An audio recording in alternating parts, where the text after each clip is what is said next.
నమస్తే. ఇన్నాళ్ళు నన్ను సపోర్ట్ చేస్తూ, ఎంకరేజ్ చేస్తూ మీ ప్రేమని నాకు అందిస్తున్న ప్రతి ఒక్కరికి కృతజ్ఞతలు. అలాగే ఈ వీడియో కూడా ఖచ్చితంగా మీకు ఉపయోగపడుతుంది. లైక్, షేర్ అండ్ సబ్స్క్రైబ్ చేసి మీ సపోర్ట్‌ని నాకు అందించండి. అలాగే ఈ వీడియో పట్ల మీకున్న అభిప్రాయాన్ని కామెంట్ సెక్షన్‌లో కామెంట్ చేసి తెలియజేయండి. ఇప్పుడు వీడియోని చూద్దాం. జీవితంలో రకరకాల సమస్యలతో బాధపడుతున్నారా? ముఖ్యంగా ఆర్థిక సమస్యలతో సతమతమవుతున్నారా? ఎన్నో పరిహారాలు చేసి అలసిపోయారా? మంచి మార్గం దొరకాలని కోరుకుంటున్నారా? అయితే రండి, విశ్వాన్ని ఎలా అడగాలో తెలుసుకుందాం. లా ఆఫ్ అట్రాక్షన్ క్లాసెస్ మీకోసం మన ఛానల్లో. వివరాల కొరకు సంప్రదించండి.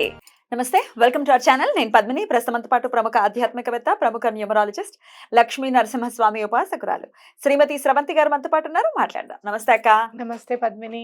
అక్క, లాస్ట్ ఎపిసోడ్ లో మిరియాలతో ఆంజనేయ స్వామికి చేసుకునేటటువంటి పూజ గురించి చెప్తానని అన్నారు.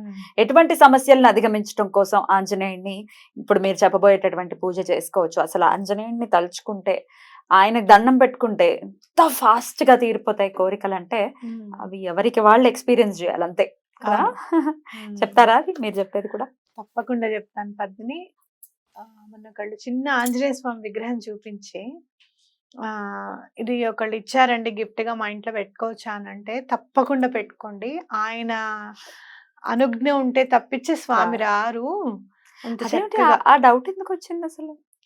అంటే వాళ్ళు 13th డే రోజున ఇచ్చారనమాట. ఎవరో చనిపోయినప్పుడు 13వ గుర్తుగా రోజు ఇస్తారు కదా. గుర్తుగా ఇచ్చారు. భయం అనిపిస్తుంది పద్మిని. 13th డే గిఫ్ట్స్ ఇంట్లో ఉండొచ్చు అని కొంతమంది, ఇంట్లో ఉండకూడదని కొంతమంది మాట్లాడుకుంటూ దైవం ఇంటికి వస్తే భయం అంటే లేనిపోని భయం అని. ఇప్పుడు వీళ్ళ గురించి అని కాదు, నేను మీ క్లయింట్ గురించి చెప్పట్లేదు, ఇన్ జనరల్ గా అడుగుతున్నాను. భగవద్గీతని ఇంట్లో పెట్టుకోవచ్చా? పోయిన వాళ్ళు పోక మనం ఉండిపోతాం ఇక్కడ. అలా కాదు వెళ్ళిపోవాలి పద్మిని. కదా. ఇక్కడ మనం అర్థం చేసుకోవాల్సింది ఏంటి అని అంటే, ఏదైనా నెగటివ్ ఎనర్జీ వచ్చేస్తుంది, మిమ్మల్ని ఇబ్బంది పెడుతుంది, అయ్యో అన్న వాళ్ళు ఎలా చెప్తారు అని అంటే, మనసుకి హద్దుకుపోయేటట్టే చెప్తారనమాట. ఇంక అయిపోయింది, భగవద్గీత ఉందా అంతే సంగతులు. కానీ చాలా తప్పు కదా అక్క. వాడు చెప్తే మనకు బుద్ధి లేదా? మనకి ఒక ఇది లేదా కాన్షియస్? కృష్ణుడు చెప్పింది అది భగవద్గీత అంటే. అలా మనం ఒక్కటి ఆలోచించాల్సింది ఏంటి అంటే, ఆల్రెడీ ఒకళ్ళు కష్టం పడుతున్నారు. ఎవరైనా వచ్చి దీనివల్ల మీరు కష్టం పడుతున్నారు అని అంటే, అవునా అంటే వాళ్ళు చెప్పేది మన మంచికే కదా అన్న మంచితనంతో అది ఎక్కువైపోతుంది అనమాట.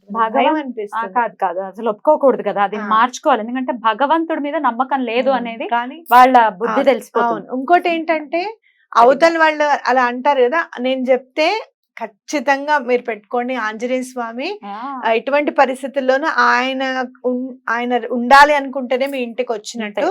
మీరు ఏదైతే మీ ఇంట్లో నెగటివ్ ఎనర్జీ ఉందో అదంతా పారద్రోలడానికి స్వామి వచ్చారు మీ దగ్గరికి అన్నప్పుడు ఆవిడకి ఎంత సంతోషం అనిపించిందో. ఇలా చెప్పాలి, ఇది ఉండద్దు అది ఉండద్దు అలా చెప్పేవాళ్ళ చాలా పొరపాటు. అలాగే నేను ఇంకోటి కూడా ఏం చెప్పాను అని అంటే, ఆంజనేయ స్వామి 13th డే ఇచ్చారంటే ఆయన పోయిన వాళ్ళ సోల్ ఎంత ప్యూరో. డెఫినెట్లీ. లేకపోతే అలా చొంబులు ఇవి కాకుండా అలాంటి వాళ్ళకి అలా ఇవ్వాలి అన్న ఆలోచన వాళ్ళకి రావడము, అంత స్వామిని ఇచ్చేస్తున్నాం అన్న ఫీలింగ్ కూడా ఉంటుంది చూడు కొంతమందికి. ఇచ్చేస్తే ఏమవుతుంది అన్న భయం లేకుండా వాళ్ళు ఇవ్వడం అనేది చాలా మంచిది. చక్కగా తెచ్చుకొని పెట్టుకోండి అని చెప్పడం, వాళ్ళు పెట్టుకోవడం జరిగింది. చెప్పండి. అట్లా ఆంజనేయ స్వామి అండ మనకు ఉండాలి అని అంటే, చాలా రోజుల నుంచి మీకు పనులు అవ్వట్లేదు, ఇంట్లో ప్రశాంతత లేదు అని గనక మీకు అనిపిస్తే, ఒక కోరిక ఎటువంటి పరిస్థితుల్లోనూ నెరవేరాలి, అది ఆగిపోయింది అనుకుంటే గనక మీరు ఇక్కడ కొంచెం కష్టమైన పూజే కానీ ఆ కష్టమైన కోరికకున్న ఆటంకాలన్నీ కూడా ఎటువంటి పరిస్థితుల్లోనూ తొలగిపోతాయి పద్మిని. 108 ప్రదక్షిణాలు చేయాలి రోజు, 108 మిరియాలతో చేయాలి. అలాగే 41 రోజులు చేయాలి. ఇది నిర్విరామంగా 41 days చేయాలి. మీరు ఇక్కడ ఏం చేస్తారు అని అంటే, ముందు రోజే చక్కగా మిరియాలని లెక్క పెట్టుకొని 108 మిరియాలు తీసుకొని వెళ్ళండి. ప్రదక్షిణ చేస్తున్నప్పుడల్లా ఒక్కొక్క మిరియం పక్కకు పెట్టుకుంటూ వెళ్ళండి. ఓకే. ప్రదక్షిణాలు అయిపోయిన తర్వాత ఆ 108 మిరియాలు స్వామికి సమర్పించి, స్వామి ఏదైనా కానీ నైవేద్యంలో ఇది వాడండి అని చెప్పి అక్కడ బ్రాహ్మడికి ఇచ్చేసేయండి. పొంగల్లో వేస్తారు కదా, ఎక్కడన్నా వేని, దద్దోజనంలో వేస్తారు, పొంగల్లో వేస్తారు, స్వామి వారి గారెల్లో వేస్తారు, ఎన్నిట్లో వేస్తారు. అవునా? ఒక్కొక్క మిరియం చక్కగా చిన్న డబ్బాలు పెట్టుకోండి. ఆ డబ్బాలోంచి ఈ డబ్బాలోకి మిరియం మార్చుకుంటూ వెళ్ళిపోవాలన్నమాట. ఓకేనా? ఉమ్. ఆ మిరియాలన్నీ తీసుకొని స్వామివారికి ఇచ్చేసండి. ఇలా ప్రతిరోజునా? ప్రతిరోజు ఓ. 108 ప్రదక్షిణాలు ఖచ్చితంగా చేయాలి. 108 ఇందులో మిరియాలు మాత్రం ఇచ్చేయాలి. ఇచ్చేయాలి. ఉమ్. ఇందులో మాత్రం ఏది 21 చేయమంటారా, కాళ్ళు నొప్పులు ఉన్నాయి 51 చేయమంటారంటే కుదరదు, చేయాలి. ఉమ్. చేయగలిగిన వాళ్ళే ఈ ఈ ప్రక్రియ పాటించండి. అలా చేసిన తర్వాత 41 డేస్ అయిపోయిన తర్వాత చాలా పెద్ద ఎత్తున దద్దోజనం, చక్కగా ఇంత డబ్బాడు దద్దోజనం, అలాగే గారెలు, మిరియాలు వేసినవి గారెలు, అలాగే పొంగలి, ఈ 3 కూడా మీరు గుళ్ళో చేస్తారు అంటే గనక ఆర్డర్ ఇవ్వడం మంచిది, వాళ్ళకి కట్టేయడం మంచిది. ఆర్డర్ అంటే కట్టేయడం, ప్రసాదాలకి కట్టేసి కొంచెం పెద్ద ఎత్తున పంచిపెట్టాలనుకుంటున్నామండి మా పేరు మీద అని చెప్పడం అనేది చాలా ఇంపార్టెంట్. లేదు అనుకుంటే కనుక మీరే ఇంట్లో చక్కగా శుచిగా చేసుకొని వెళ్ళి అక్కడ స్వామివారికి చూపించి నివేదన పెట్టేది లేదు, ఇంట్లో చేసింది బయట మనం రోడ్ నుంచి తీసుకొని వెళ్తే అక్కడ గుళ్ళో నివేదన పెట్టడానికి ఉండదు అంటే కనుక మీరు అక్కడ స్వామివారికి దండం పెట్టుకొని గుళ్ళో వచ్చిన వాళ్ళందరికీ కూడా పంచిపెట్టండి. మిరియాలు దద్దోజనంలో కూడా మిరియాలు వేయాలి. అలాగే చిట్టి గారెలు అని చేస్తాం కదా, వడలు అంట, దాంట్లో కూడా మిరియాలు వేయాలి. అలాగే పొంగలిలో కూడా మిరియాలు వేయాలి. గుళ్ళో కట్టడానికైతే చాలా మంచిది. వాళ్ళు తప్పకుండా ఆంజనేయ స్వామి గుడి ఉంది అంటే గనక తప్పకుండా చేస్తారు. అయితే స్వామివారికి ఇంత కారంగా పెడుతున్నాం కాబట్టి అప్పాలు కూడా చేయడం చాలా ఇంపార్టెంట్. చాలా ఇష్టం కదా, చాలా ఇష్టం అప్పాలంటే. కాబట్టి చేయండి. ఎటువంటి కోరికైనా కూడా సత్వరమే నెరవేరుతుంది. శనికి సంబంధించిన దోషాలు ఏమన్నా ఉన్నాయి ఈ జాతకంలో అంటే గనక అవన్నీ కూడా తొలగిపోవడానికి చాలా అవకాశం ఉంటుంది. ఏదైనా కూడా కుజుడికి సంబంధించినవి కూడా ఆంజనేయ స్వామికి పూజ చేస్తే వెళ్ళిపోతాయట, ఎటువంటి పరిస్థితుల్లోనూ పోతాయట. కాబట్టి తప్పకుండా చేయండి, మీ పని సత్వరమే నెరవేరుతుంది. ధర్మబద్ధమైన కోరికే కోరుకుంటాం, అంత కష్టపడి చేస్తున్నాము అని అంటే ఎవరైనా ధర్మంగా కోరికే ఉంటుంది కదా, వెళ్ళలేము ఆ గుడికి, వెళ్ళలేము. మన ఇన్నర్ వాయిస్ అనేది చెప్తుంది ఇలా వద్దు ఇలా చేయకూడదు అని చెప్పి చెప్తూ ఉంటుంది. ఆయన మోహన్ చూస్తూ నాకు అది కావాలని అంటే అమ్మ బాబాయ్ చిరంజీవి వచ్చి కొట్టినా కొడతాడు. రైట్. మొన్న ఒక వీడియో చూసారా, ఒక ఆవిడ దగ్గరికి ఆలింగనం చేసుకుని? ఇప్పుడే చూసాను నేను. ఇప్పుడే చూసారా? ఇప్పుడే ఆంజనేయ స్వామి గురించి చెప్తారా అక్క అని అన్నావు కదా, వచ్చి ఆవిడ ఏదో స్వామివారివి చదువుతున్నారట కదా, వచ్చి చేస్తున్నారట. ఆయన ఉన్నారు, వచ్చి కొట్టినా కొడతారంటే వస్తారు, మరకటం రూపంలో వచ్చి కొట్టచ్చు. అవును కదా, ఆయన చిరంజీవిగా ఉన్నారు. స్వామి చూడు, అసలు మనం చెప్పాలి అని అనుకున్నాం.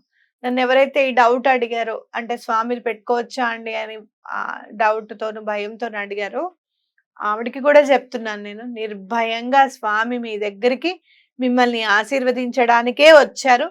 చక్కగా పెట్టుకోండి, చక్కగా పూజించండి స్వామిని. ఇలా ఈయనే కాదు, ఆంజనేయుడే కదక్క, ఇంకెవరైనా వేరే మూర్తులు కూడా వస్తూ ఉంటాయి.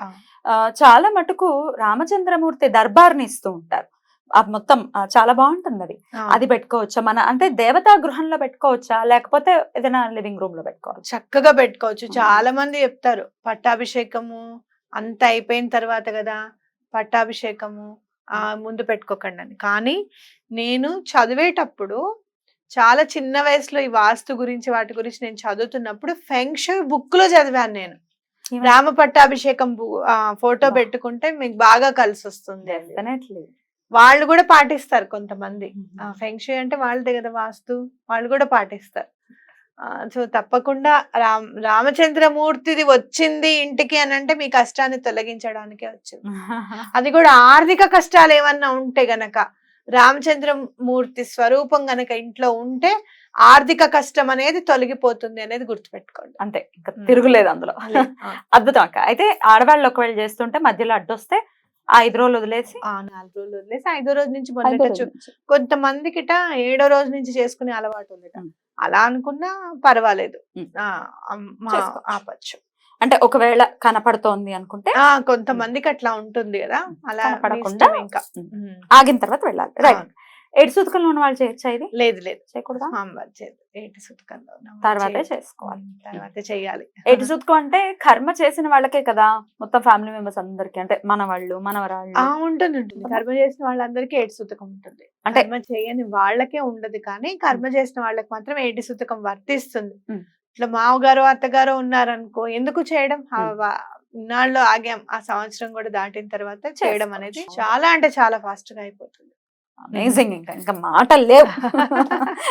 చాలా రైట్ అక్క, thank you so very much అక్క, నమస్తే. నమస్తే.